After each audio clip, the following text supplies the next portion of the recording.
अवधूत चिंतन श्री गुरुदेव दत्त श्री स्वामी समर्थ। जय जय स्वामी समर्थ। श्री गुरुचरित्रातील 10वा अध्याय। श्री गणेशाय नमः। नामधारक सिद्धयोग्याला म्हणाला, महाराज, श्रीपाद यती सूक्ष्म रूपाने कुरवपुरातच राहिले असे आपण सांगितले, मग त्यांचे अर्थात दत्तात्रयांचे पुढील अवतार कसे झाले? सिद्ध म्हणाला, श्री गुरूंचा महिमा अतर्क्य आहे, त्यांच्या लीलेचा कोणालाही थांग लागत नाही। ते कार्यासाठी अनंत रूपे धारण करू शकतात। भगवान विष्णू क्षीरसागरात वास करतात, पण भक्तांच्या उद्धारासाठी त्यांनी भूतलावर अनेक अवतार घेतले, हे तुलाही माहीत आहे। सृष्टीचक्र अव्याहत चालण्यासाठी एकमेव अद्वितीय असे ते परब्रह्म त्रिरूप झाले, हे सर्व मान्य आहे। हे सामर्थ्य सर्वसामान्यांना आकलन होत नाही, म्हणून श्रीपाद यती कुरवपुरात अव्यक्त होऊन राहिले तरी त्यांना कालपरत्वे योग बलाने विविध अवतार घेतले, हे समजून घे। गुरुभक्ती कधीही व्यर्थ ठरत नाही। जो अत्यंत आपुलकीने श्री गुरूंची सेवा भक्ती करतो, त्यांच्यावर दृढ विश्वास ठेवतो, त्या भक्ताला ते अहोरात्र जपतात, त्यांची काळजी घेतात। याविषयीची एक कथा सांगतो, म्हणजे श्री गुरूंची वत्सलता ते कार्यासाठी कसे प्रगट होतात याची खात्री पटेल।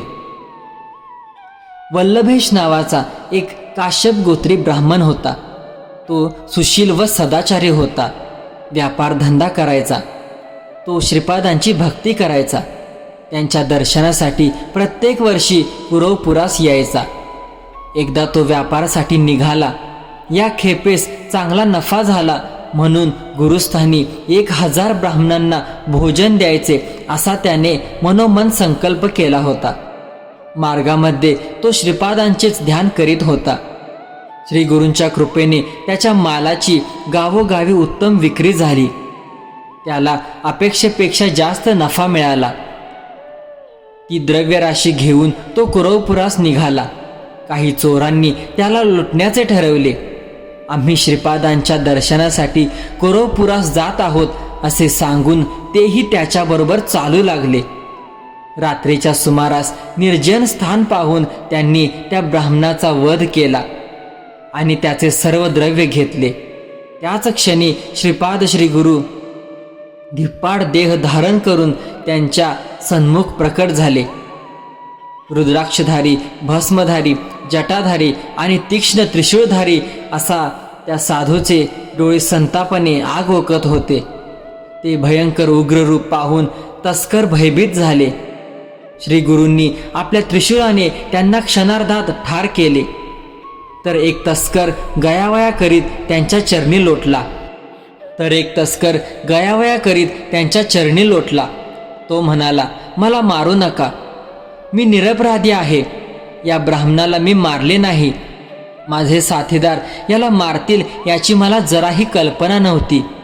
मी याला वाचवू शकलो नाही, मला क्षमा करा।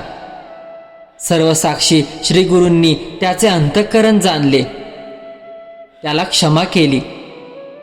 त्याच्या हाती थोडी विभूती देऊन म्हणाले, ही विभूती त्या ब्राह्मणावर टाक। तस्कराने ती ब्राह्मणाची मान धडाला लावली आणि ती विभूती तेथे प्रोक्षण केली। तर काय आश्चर्य, तो गुरुभक्त ब्राह्मण तत्काळ उठून बसला। श्रीपाद यती एकदम अदृश्य झाले। जिवंत झालेला वल्लभेश ब्राह्मण त्या तस्कराला विचारू लागला, तू मला का धरले आहेस? या सर्वांना कोणी मारले? तस्कराने त्याला आधी घडलेली सर्व हकीकत सांगितली।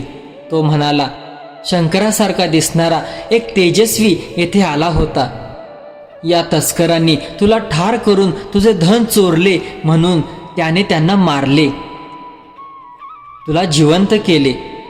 तो येथेच उभा होता, आता कोठे गेला काही कळलेच नाही। तुझी भक्ती थोर म्हणूनच तो तुझ्या रक्षणासाठी धावला। हे ऐकताच ब्राह्मणाला मोठे आश्चर्य वाटले। भक्तवत्सल हे ब्रीद मिरवणाऱ्या श्री गुरु श्रीपादांनीच हे काम केले आहे या श्रद्धेने त्याचे डोळे भरून आले। आपले धन घेऊन तो कुरवपुरास गेला। गुरुपादुकांची भावभक्तीने पूजा केली, 4 सहस्त्र ब्राह्मणांना भोजन दिले. असे आहे कुरवपूर क्षेत्राचे महात्म्य. श्री गुरु श्रीपाद अदृश्य रूपाने जेथे निरंतर वास करतात, भक्तांना त्यांच्या अस्तित्वाची आज ही अनुभूती येते. श्रीपाद भक्तोद्धारासाठी लोकात प्रगट होतात. पुढे त्यांनी नृसिंह सरस्वती म्हणून अवतार घेऊन विलक्षण चरित्रे दाखवली. नामधारक म्हणाला, सिद्धनाथ महाराज, श्री गुरूंचे लीला कर्तव्य अचंबित करणारे आहे. आता मला नृसिंह सरस्वती स्वामींचे चरित्र ऐकविण्याची कृपा करा. तर स्वामी भक्त हो, हा होता श्री गुरुचरित्रातील 10व्या अध्यायाचा कथासार.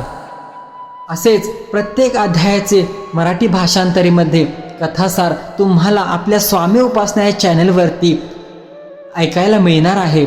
तरी आपल्या या चॅनलला नक्की सबस्क्राईब करा व जास्तीत जास्त शेअर करा. धन्यवाद. अवधूत चिंतन श्री गुरुदेव दत्त.